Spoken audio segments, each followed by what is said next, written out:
É, a revista é atualizada, então tá bom. Então, é que eu sou das antigas, eu uso essa Bíblia antiga. Mas vamos lá. Salmo 145 diz o seguinte: Exaltar-te-ei, ó Deus meu e Rei, bendirei o teu nome para todo sempre. Todos os dias te bendirei e louvarei o teu nome para todo sempre. Grande é o Senhor e muito digno de ser louvado. A sua grandeza é insondável. Uma geração louvará a outra geração as tuas obras e anunciará os teus poderosos feitos. Meditarei no glorioso esplendor da tua majestade e nas tuas maravilhas. Falar-se-á do poder dos teus feitos tremendos e contarei a tua grandeza. Divulgarão a memória de tua muita bondade e com júbilo celebrarão a tua justiça. Benigno e misericordioso é o Senhor, tardio em irar-se e de grande clemência. O Senhor é bom para todos, e as suas ternas misericórdias permeiam todas as suas obras. Todas as tuas obras te renderão graças, Senhor, e os teus santos te bendirão. Falarão da glória do teu reino e confessarão o teu poder, para que aos filhos dos homens se façam notórios os teus poderosos feitos, e a glória da majestade do teu reino. O teu reino é o de todos os séculos, e o teu domínio subsiste por todas as gerações. O Senhor é fiel em todas as suas palavras e santo em todas as suas obras. O Senhor sustém os que vacilam e apruma todos os prostrados. Em ti esperam os olhos de todos, e tu, ao seu tempo, lhe dás o alimento. Abres a mão e satisfazes de benevolência a todo vivente. Justo é o Senhor em todos os seus caminhos, benigno em todas as suas obras. Perto está o Senhor dos que o invocam, de todos os que invocam em verdade. Ele acode à vontade do que os temem, atende-lhes o clamor e os salva. O Senhor guarda a todos que o amam, porém os ímpios serão exterminados. Profira a minha boca louvores ao Senhor, e toda a carne louve o nome santo do Senhor para todo sempre. Tinha um desenho de uma tirinha de jornal, onde o homem estava numa caverna. E ele dizia o seguinte: Deus, se o Senhor existe, eu quero que o Senhor me dê um sinal. E ele lá reclamando e brigando com Deus sobre para que Deus provasse a existência dele, e Deus naquele momento ali manda um terremoto, seguido do terremoto a uma erupção de vulcão, seguido da erupção de vulcão, trovões e relâmpagos, e aquele lugar que ele está se estremece, e depois que tudo isso acontece, Deus coloca um arco-íris ali no ar, e o homem grita de dentro da caverna: Deus, eu queria apenas um sinal do Senhor. Então todo aquele movimento que Deus fez não é suficiente para aquele homem acreditasse em Deus. Um filósofo chamado Bertrand Russell afirmou o seguinte, que se ele tivesse a oportunidade de se encontrar com Deus, ele desafiaria Deus dizendo o seguinte, que Deus não deu a ele provas suficientes de que ele existia, de que Deus existia. Durante a Guerra Fria, um cosmonauta soviético argumentou que quando se aventurou pelo espaço sideral, ele não viu Deus. E conforme ele falava, alguém respondeu para ele: talvez se você tivesse tirado os seus trajes espaciais, você teria se encontrado com Deus. O fato e o que eu quero conversar com os irmãos nessa noite é que para algumas pessoas nunca há prova suficiente de que Deus existe. Algumas pessoas deliberadamente rejeitam acreditar em Deus. E é importante isso para nós pensarmos nisso, porque nas últimas quartas-feiras e nos últimos domingos eu tenho insistido na questão de que tudo isso que a gente está vivendo faz parte de um propósito de Deus e de que Deus está no controle de todas as coisas. Mas para alguns parece que eles deliberadamente decidiram acreditar ou crer que existe Deus, crer que há um Deus. Quando a gente olha para esse salmo, Davi escreveu e assim, é interessante que nós não temos a obrigação de convencer essas pessoas. Aqueles que deliberadamente não querem acreditar que existe um Deus, não é nossa obrigação convencê-los. O Espírito Santo trabalha e nos ajuda com isso. Mas é importante para nós cristãos sabermos afirmar a nossa fé e termos convicção daquilo que nós cremos. Quando a gente olha para esse salmo, eu tenho trabalhado alguns salmos Davi várias vezes bendisse ao Senhor em outros salmos. Existem vários outros salmos que bendizem ao Senhor. Mas esse salmo, ele é meio que eleito como a joia real dos salmos de louvores de Davi. Então, de todos os salmos de louvor que Davi escreveu, essa é a joia. Na semana passada, na quarta-feira, eu falei com os irmãos sobre o Salmo 112, onde a gente tem ali a completude da bem-aventurança daqueles que servem a Deus. Esse salmo é a completude dos louvores, do entendimento de Davi de quem era Deus. Davi, quando escreve esse salmo, ele já estava numa idade avançada. Ele estava mais para lá do que para cá. Às vezes eu me sinto assim, mais para lá do que para cá. Esse ano eu faço 52 anos. Eu sei que tem alguns aqui que compartilham disso comigo. E pode ser que eu morra com 90, 80, 70, eu não sei, Deus sabe. O fato é de que eu já estou mais para lá do que para cá. Eu já passei, não creio que eu vá viver mais 52 anos ainda, não sei, Deus é quem sabe. Mas eu acho que já estou mais para lá do que para cá. E Davi, o Fábio está aqui olhando para a minha cara e rindo. Mas Davi, ele já está ali perto. E é interessante que ele começa nesse salmo a escrever numa linguagem de eternidade. Ele tem uma linguagem longínqua, de quem consegue enxergar mais além, uma linguagem duradoura. Ele sabe que ele está próximo do seu Redentor. Ele sabe que ele está próximo de quem criou todas as coisas. Ontem, sexta-feira, dia 1º de maio, fez 2 anos que minha mãe faleceu. E no dia que ela faleceu, há 2 anos atrás, eu estava aqui em Limeira. Eu acho que já disse isso para os irmãos. E eu estava conversando com a minha esposa e conversei com meu pai e disse a mesma coisa. A mãe já está no céu. Ela não quer saber se tem pandemia, se existe um calendário secreto para 2003, se vai existir uma nova ordem mundial, se tem alguém. Ela já está com Deus. E Davi, quando escreve esse salmo, ele tem esse sentimento. E tentando, irmãos, aqui tentando, não garanto que era exatamente o que estava passando pela cabeça de Davi, e não sei se eu vou acertar em todos os pontos, mas tentando entender a cabeça de Davi e o que o fez escrever esse salmo, que é considerado a joia real dos louvores, eu queria destacar alguns pontos para os irmãos. Alguns pontos da vida de Davi que combinam com o que outros autores bíblicos escreveram. Alguns pontos que nos testifica que o mesmo Espírito que falava ao coração de Davi falava a outros corações, e é o mesmo Espírito que fala aos nossos corações. Primeiro ponto que eu quero destacar, que a gente entende que isso era muito natural para Davi, primeiro, é que a ordem e a complexidade desse mundo apontam para um Criador. Vamos reler o versículo do versículo 3 ao versículo 5. Grande é o Senhor e muito digno de ser louvado. A sua grandeza é insondável. Uma geração louvará a outra geração as tuas obras e anunciará os teus poderosos feitos.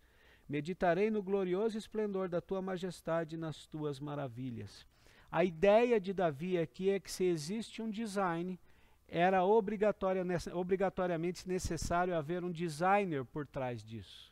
Se existiu, essa semana, não me lembro se foi essa semana exatamente, alguns dias atrás, eu estava falando com meu filho sobre criação, sobre Bíblia, e ele me perguntou, pai, e o Big Bang?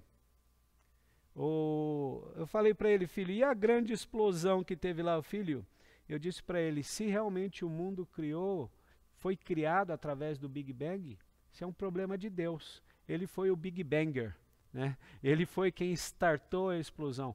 Qual foi o instrumento que ele usou para criar, para tomar, para dar forma? É um problema dele. Isso é interessante para nós. O que Davi está querendo dizer é o seguinte, que a complexidade, as coisas que existem, da forma que acontece, o mundo do jeito, há necessidade de que haja um Deus. E isso nos basta para crermos nesse Deus, de que há alguém por trás. Isso é importante para nós. O mundo não é um acidente. Isso é importante para nós porque a sua vida não é um acidente. A minha vida não é um acidente. Deus tem um propósito na minha vida. Deus tem um propósito na vida de cada um. Os irmãos têm acompanhado um pouco a minha história. Eu fiquei 1 ano morando aqui em Campinas, agora estou aqui em Americana. Alguns anos atrás, vir de Mogi das Cruzes para cá, para mim era uma viagem difícil e longa, agora é algo que é muito natural. Deus tem um propósito, Deus está por trás de todas as coisas. Em 1991, numa revista chamada Scientific American, Francis Crick escreveu o seguinte: a origem da vida parece ser milagrosa, tantas são as condições que teriam que ser satisfeitas para que a vida existisse. O que ele está dizendo é o seguinte: são tantos pormenores, tantos detalhes, tantas coisas que nós temos que pensar. Eu não sei se dá para os irmãos verem, mas eu quero mostrar aqui as minhas anotações. Quando eu saí de casa ontem à noite para vir para cá, eu tinha impresso o meu sermão e as folhas estavam limpas. Dá para ver? Não, acho que não vai dar para ver os rabiscos, né? As folhas estavam limpas, mas elas estão todas rabiscadas de ontem para hoje. Sexta-feira eu imprimi o sermão, ontem eu sentei, agora ali eu estava sentado e rabiscando, porque vários detalhes me fugiram. Várias coisas me foram fugindo e surgindo ao mesmo tempo. E o que Davi está dizendo nesses versículos é que as obras de Deus são tão maravilhosas, as coisas que Deus criou são tão perfeitas, que a única explicação que nós podemos dar é que verdadeiramente existe um Deus por trás de tudo isso. E esse pensamento está lá em Romanos, capítulo 1, versículo 20. Não precisa abrir, eu vou ler para os irmãos. Quando Paulo diz: porque os atributos invisíveis de Deus, assim o seu eterno poder, como também a sua própria divindade, claramente se reconhece desde o princípio do mundo, sendo percebido por meio desse das coisas que foram criadas. O que Paulo está dizendo é que as coisas que foram criadas, da maneira que foi criada, obrigatoriamente há necessidade de existir um ser maior. Esse relógio que funciona assim perfeitamente no mundo, há necessidade de um relojoeiro por trás disso. E esse é o nosso Deus. É a primeira afirmação que vai na cabeça de Davi. Para Davi era muito claro, e Davi sabia que a sua vida não era um acidente. Isso é importante para nós, porque a gente está vivendo num momento difícil. Mas nós não estamos largados nesse momento difícil. Nós temos um Deus nos acompanhando, nós temos um Deus que planeja a nossa vida. Segundo princípio que eu quero ver com os irmãos, primeiro é que há um Deus que criou todas essas coisas, e isso era comum à cabeça de Davi. O segundo princípio que eu quero ver com os irmãos está aqui, vamos ler juntos, do versículo 15 ao versículo 15 e versículo 16. E em ti esperam todos os olhos, e tu a seu tempo lhe dás o alimento. Abres a mão e satisfazes de benevolência a todo vivente. Eu quero pegar só a primeira parte do versículo 15. Em ti estão todos os olhos. Quando a gente vai novamente comparar o pensamento de Davi com o que Paulo escreveu lá no capítulo 2 de Romanos 15, Paulo vai dizer o seguinte, que há uma consciência que foi implantada por Deus em nós, e essa consciência nos acusa ou nos defende. O princípio que eu quero colocar aqui é de que nós temos um senso interior de Deus. Há uma necessidade, nós temos uma necessidade interior de encontrarmos esse Deus que nos criou, esse Deus que soprou em nós. Eu me lembro que um dos primeiros sermões que eu preguei aqui, eu falei, entre algumas ilustrações que eu dei, eu falei sobre a criação das coisas, e Deus foi criando as coisas e viu que tudo era bom. Quando chegou no homem, no ser humano, homem e mulher, Deus criou e ele falou, muito bom. E eu me lembro que aqui na igreja eu brinquei e pedi para um olhar para o outro e dizer, muito bom, você aí na sua casa pode fazer a mesma coisa. Você, Liliane, que está aqui assistindo, pode olhar para mim e falar assim, muito bom.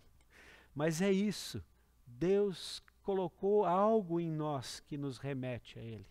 Deus soprou o seu Espírito em nós. Nós temos essa consciência, nós temos esse imã que nos atrai para Deus. Mark Twain, um escritor e humorista norte-americano, crítico do racismo, escreveu o seguinte, que o homem é o único animal que cora, fica corado, que tem vergonha, e precisa disso.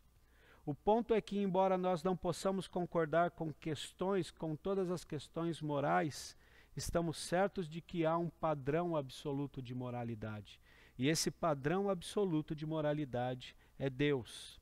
Um professor de Harvard escreveu o seguinte, que se não temos um ponto referencial de moral, o que você pensa não é mais certo ou errado do que eu. Quem escreveu isso foi um professor chamado Nicole. Shakespeare escreveu o seguinte, que trabalho, ele faz uma expressão de que trabalho que é o homem. Quão nobre na sua razão, quão infinito em suas faculdades, em forma e em movimento, quão expresso e admirável em ação, como um anjo em apreensão, como um Deus. Ele reflete a beleza do mundo. Nós, de alguma forma, temos em nós o reflexo da imagem e semelhança de Deus. A capacidade que temos de criar, de fazer, de inventar, de transformar as coisas que Deus, os elementos que Deus deixou para nós. Todos nós temos acompanhado essa situação em que temos vivido, e eu acho interessante que alguns pesquisadores conseguiram descobrir, eu li essa semana, de que uma equipe, acho que da USP, não sei se da USP ou da Unicamp, não me lembro a universidade, mas a informação é que conseguiram montar um respirador que fica pronto em 2 horas e tem um custo de R$1.000 e poucos, da USP.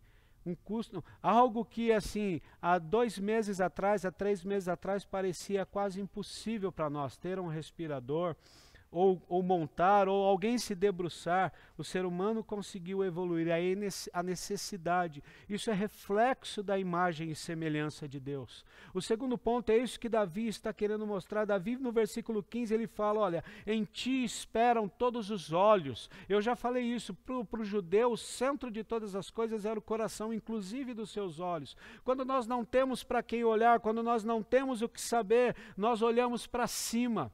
No Senhor os nossos olhos esperam. Isso faz parte da imagem que Deus colocou em nós. Deus fala aos nossos corações. Primeiro ponto, há uma necessidade, essa complexidade nos aponta para uma necessidade de um Deus. E isso é importante porque a nossa vida não é um acidente. Porque Deus tem um projeto para as nossas vidas. O segundo ponto é de que há uma consciência, há uma semelhança impressa de Deus nos nossos corações. E isso nos ajuda, porque Deus está disposto a falar conosco. Deus nos ajuda a entendermos os seus propósitos. Deus está disposto a responder às nossas ansiedades. Deus está disposto a responder às nossas perguntas, os nossos porquês. O Espírito Santo de Deus comunga com o nosso espírito.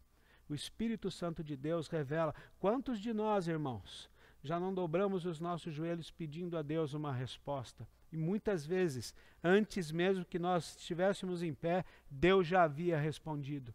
Quantas vezes eu passei por isso na minha vida? Às vezes a resposta demora, mas muitas vezes Deus foi e tem sido providencial. Onde nós não encontramos mais perspectivas, Deus responde. Isso é importante, é isso que Davi está querendo parar. Olha, para onde onde estão os teus olhos?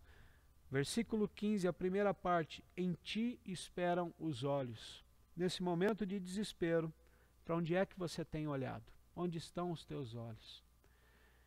Eu conversei com a minha esposa e confesso que eu posso até estar enganado. Alguns acham que nós estamos vivendo o começo do fim dos tempos. Alguns acham que a tribulação está logo aí. Eu particularmente acho que não. Eu acho que é um momento que nós temos que passar. E eu falei para minha esposa, porque os meus olhos estão lá na frente. Ainda existem promessas de Deus na minha vida que não foram cumpridas. E eu creio nessas promessas. Os meus olhos estão esperando, os meus olhos estão olhando em Deus para que Ele execute essas promessas na minha vida. E as promessas que Deus tem feito para a sua vida? Quais são as promessas que Deus tem feito para a sua vida? Onde é que você coloca os seus olhos? Terceiro ponto que eu quero ver com os irmãos, versículo 16 a versículo 18. Já lemos o 16, mas eu quero reler. Abres a mão, satisfazes de benevolência a todo vivente. Justo é o Senhor em todos os seus caminhos, benigno em todas as suas obras. Versículo 18. Perto está o Senhor de todos os que o invocam, de todos os que o invocam em verdade. Terceiro ponto, Deus se auto-revela. Deus não é um Deus escondido, Deus faz questão de se revelar a nós. Nós encontramos na Bíblia, nos homens, na história da igreja, na história dos pais da igreja, na história dos apóstolos, na nossa história. Nós encontramos dentro da história da Igreja Batista Memorial de Americana a revelação de Deus. Nós temos a revelação geral de Deus, que é aquela que todo ser humano enxerga, que é aquela revelação que alcança todo ser humano, e temos a revelação específica de Deus, que é aquela que fala conosco. De qualquer forma, Deus se revela. Salmo 19 é maravilhoso, eu deixei marcado e queria ler os 3 primeiros versículos. Salmo 19, os céus proclamam a glória de Deus. Leia com calma depois da sua casa e pense nisso. Olha para o céu. Eu me lembro que alguns anos atrás eu viajei com a minha esposa e algum grupo de uns amigos, e nós tivemos a oportunidade de ir para a praia num dia à noite, tudo apagado. E nós tínhamos um amigo no grupo que entendia muito de constelação. E ele começou a explicar para nós onde é que estava cada estrela, como é que chamava cada estrela. E eu lembrei desse versículo e diz: os céus proclamam a glória de Deus, e o firmamento anuncia as obras das suas mãos. Olha o versículo 2 como é poético. Um dia discursa a outro dia, e uma noite revela conhecimento a uma noite. Não há linguagem nem palavras, e deles não se ouve nenhum som. No entanto, por toda a terra se faz ouvir a sua voz, e as suas palavras até aos confins do mundo. O nosso Deus é um Deus que se revela, muitas vezes sem palavras, muitas vezes sem imagens, muitas vezes sem show pirotécnico.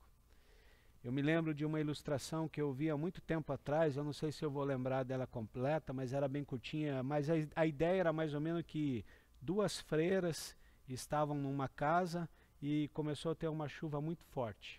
E começou a chover, e a água subindo, e a água subindo, e o pessoal fugindo. E aí viram aquelas 2 freiras na varanda da casa e disseram para elas, passaram alguém com um bote e disseram para elas: você não quer ir com a gente? Vai encher de água aqui. E elas disseram: não, se Deus quiser, Ele vai nos livrar.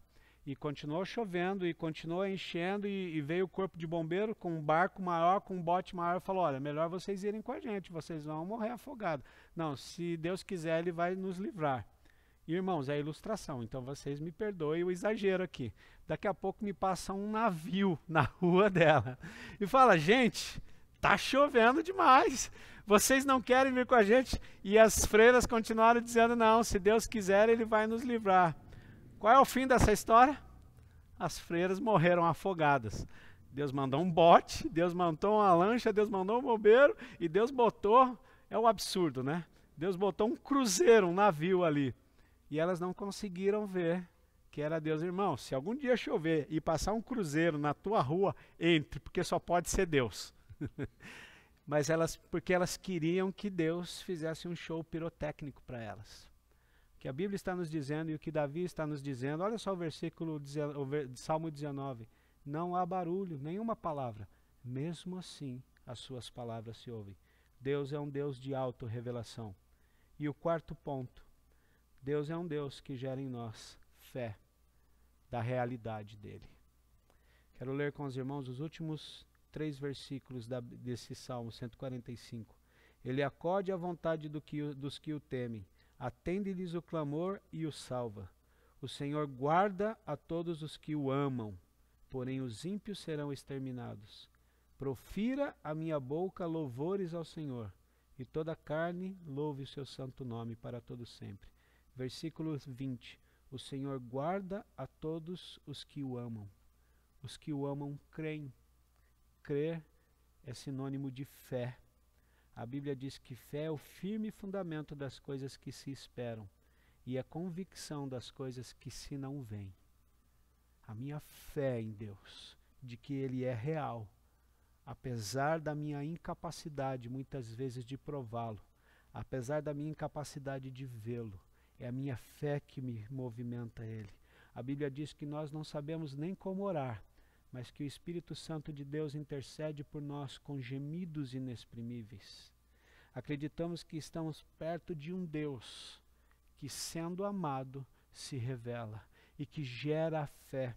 Eu tenho um amigo que disse uma vez para mim que a melhor sociedade que nós podemos fazer é com Deus. Que Ele entra com tudo e eu não entro com nada. Foi o Filho dele que morreu na cruz, é o amor dele que me alcança e até a fé que eu tenho no meu coração é o Espírito Santo que gera no meu coração. Eu só entro comigo mesmo. Eu entro com os meus pecados, com as minhas falhas, e Ele entra com a salvação. Isso é importante para nós. Eu queria nessa noite que nós conseguíssemos enxergar esse Salmo de Davi, tentando entender a cabeça de Davi, tendo certeza de que esse Deus que nós pregamos é um Deus real. É um Deus que criou todas as coisas, é um Deus que colocou em nós a sua impressão, é um Deus que se revela a nós e é um Deus que prova a sua fé a nós e gera fé em nós através do Espírito Santo. C.S. Lewis, que é um autor cristão que escreveu aquele livro As Crônicas de Nárnia, diz o seguinte, que a longa e terrível história, ele diz isso sobre um ateu, que é uma longa e terrível história do homem tentando encontrar algo diferente de Deus que o fará feliz. É terrível, é longo e não se sustenta. Tentar encontrar algo que nos faça feliz, que não seja o próprio Deus. João, capítulo 17 do seu Evangelho diz, esse é o caminho para a vida eterna. Conhecer você, ele está falando para Jesus, de Jesus. Esse é o caminho para a vida eterna. Conhecer você, o único Deus verdadeiro e Jesus Cristo, a quem enviou à terra. Meu desejo nessa noite é que nós, apesar dos problemas e situações que nós estamos passando, nós consigamos enxergar como Davi enxergou. Que nós consigamos crer como Davi creu. Que o fato de nós acreditarmos nesse Deus seja realidade nas nossas vidas. Eu oro todos os dias com os meus filhos e nós temos orado para que Deus nos livre dessa doença. Como todos, eu creio que todos os cristãos têm orado por isso. Mas nós sabemos que nós estamos suscetíveis a isso. E aí nós oramos para que, se por acaso nós formos contaminados, para que, se Deus quiser, Ele nos livre. Agora, se Ele não nos livrar, para que Ele dê a esperança e a certeza no nosso coração, que ao fecharmos os olhos aqui, estaremos abrindo os nossos olhos lá com Deus. É essa certeza que Davi tinha no seu coração. Davi estava próximo da morte. Ele sabia que os seus dias estavam vindo. Eu me lembro que eu li alguns dias atrás, e eu acho que eu já falei isso para alguns irmãos ou em outro sermão, sobre o Russell Shedd. Eu tive o prazer de tê-lo como meu professor no seminário, tive algumas aulas com ele, e tive mais ainda o prazer de ouvir sermões dele. Eu me lembro que quando eu fiz o seminário, todas as quarta-feiras nós tínhamos culto, e quase que na totalidade desses cultos foi o Russell Shedd que pregou. Era uma bênção e uma pena porque só davam 10 minutos para eles, mas uma bênção porque em 10 minutos esse cara conseguia passar tudo o que nós precisávamos conhecer de Deus. E quando ele estava para falecer, bem velhinho já, foram entrevistá-lo e ele diz o seguinte, eu estou desmamando desse mundo, eu estou me libertando desse mundo para encontrar o meu Criador. O desejo do meu coração é que com esse Salmo 145, a joia dos salmos de louvores, nós consigamos louvar a esse Deus que é real e cuida das nossas vidas.